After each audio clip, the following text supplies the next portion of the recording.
Krishna to everybody. In the continuation of reading Srila Prabhupada's Lilamrita, chapter 19.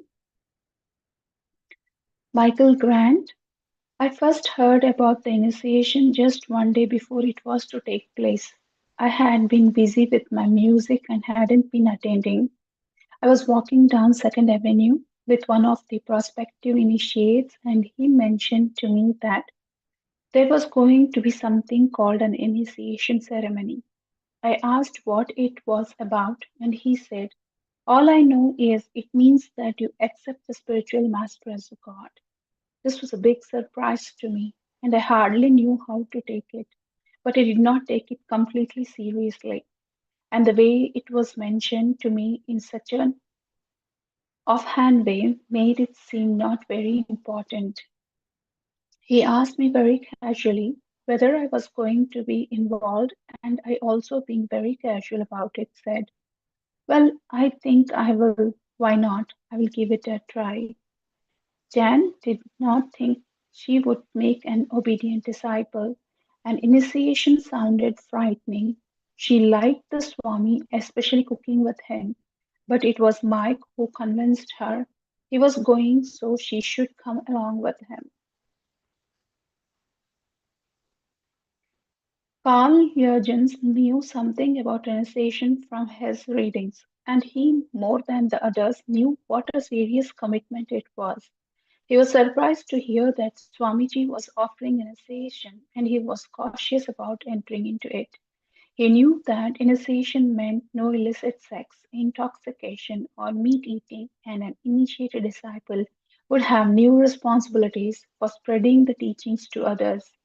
Carl was already feeling less involved since the Swami had moved to Second Avenue, but he decided to attend the initiation anyway. Bill Epstein had never professed to be a serious disciple. Holding initiation was just another part of the Swami's serene, and you were free to take it seriously or not. He figured it was all right to take initiation, even if you weren't serious. He would try it. Carol Becker was surprised to hear that some people would be taking initiation even though they had no intentions of giving up their bad habits. She had stopped coming around regularly ever since the Swami had moved, and she felt no desire to ask for initiation. The Swami probably wouldn't initiate women anyway, she figured. Robert Nelson hadn't forgotten the Swami and always liked to help whenever he could, but except for an occasional friendly visit, he had stopped coming. He mostly stayed to himself. He still lived uptown and wasn't into the Lower East Side scene. James Green thought he wasn't pure enough to be initiated.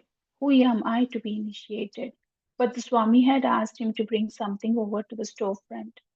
I came and it was just understood that I was supposed to be initiated. So I thought, why not? Stanley had been chanting regularly again and had come out of his crazy mood. He was sticking with the Swami and his followers. He asked his mother if he could be initiated, and she said it would be all right. Steve wanted more time to think about. Keith was in the hospital. Bruce had only been attending for a week or two, and it was too soon. Jack was on a week's vacation from the regulated spiritual life at the temple, so he did not know about the initiation. No one was asked to shave his head or even cut his hair or change his dress. No one offered Prabhupada the traditional Dakshina, the donation a disciple is supposed to offer as a gesture of his great obligation to his master. Hardly anyone even relieved him of his chores. So Swamiji himself had to do most of the cooking and other preparations for the initiation. He was perfectly aware of the mentality of his boys and he did not try to force anything on anyone. Some of the initiates did not know until after the initiation when they had inquired that the four rules no meat eating, no illicit sex, no intoxication, and no gambling were mandatory for all disciples. Prabhupada's reply then was, I'm very glad that you are finally asking me that. It was to be a Vedic sacrifice with a ceremonial fire rite there in the front room of Swamiji's apartment. In the center of the room was a sacrificial arena, a platform of bricks 4 inches high and 2 feet square, covered with a mound of dirt. The dirt was from the courtyard and the bricks were from a nearby gutted building. Around the mound were 11 bananas, clarified butter, sesame seeds, whole barley grains, 5 colors of powdered dyes, and a supply of kindling. The 11 initiates took up most of the remaining space in the front room as they sat on the floor, knee to knee, around the sacrificial arena. The guest in the hallway peered curiously through the open door. For everyone except the Swami, this was all new and strange, and every step of the ceremony took place under his direction. When some of the boys had made a mess of trying to apply the Vaishnava tilaka to their foreheads, Prabhupada had patiently guided his finger up their foreheads, making a neat, narrow V. He sat before he sat before the mound of earth, looking out at his congregation. They appeared not much different from any other group of young hippies from the Lower East Side who might have assembled at any number of happenings, spiritual, cultural, musical, or whatever. Some were just checking out a new scene, some were deeply devoted to the Swami, but everyone was curious. He had requested them to chant the Hare Krishna mantra softly throughout the ceremony, and the chanting had now become a continual drone, accompanying his mysterious movements as head priest of the Vedic rite. He began by lighting a dozen sticks of incense. Then he performed purification with water. Taking a spoon in his left hand, he put 3 drops of water from a goblet into his right and sipped the water. He repeated the procedure 3 times. The fourth time he did not sip, but flicked the water onto the floor behind him. He then passed the spoon and goblet around for the initiates, who tried to copy what they had seen. When some of them placed the water in the wrong hand or sipped in the wrong way, Swamiji patiently corrected them. Now he said, "Repeat after me," and he had them repeat one word at a time, a Vedic mantra of purification.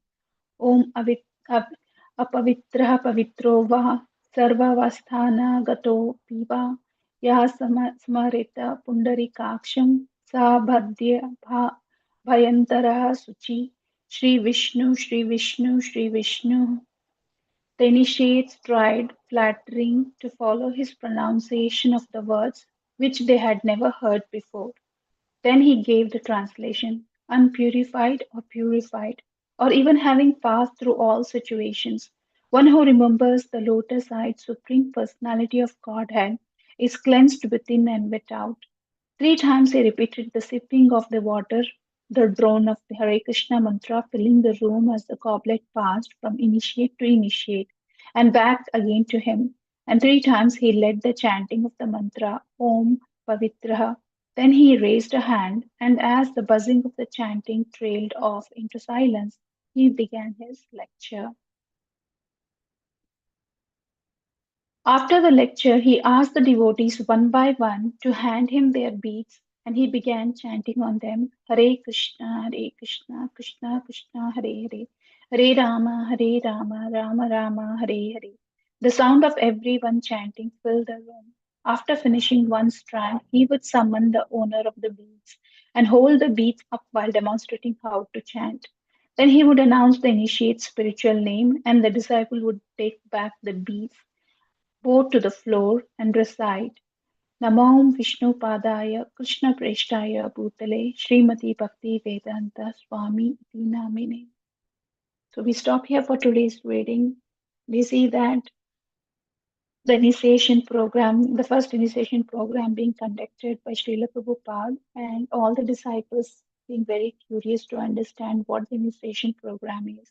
Well, some of the disciples had a little bit idea, and while some did not really knew what it is, and some were literally not knowing what does that mean and understanding it as treating the spiritual master as a god, gave a little bit of kind of understanding too.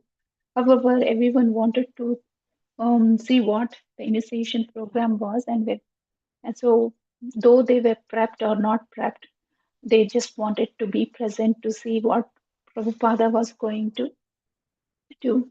Well, preparation began, and Prabhupada himself has to be a lot of stuffs by himself, as everybody were in their um, own own routinely or chores of theirs they had to. And once the day has arrived, and we see that how Prabhupada initiates and get the things going, and is the thing where they first to listen the Pavitra mantra and makes them to recite. Probably this kind of the reciting the Pavitra mantra, which was very new to the whole entire group, might have been got a little bit of excitement. However, also they were a little bit not sure of following the four regulative principles. Yet we see that even though they were not ready for it, but still they wanted to go ahead with the initiation. They wanted to be associated with Prabhupada. So let's go for chanting.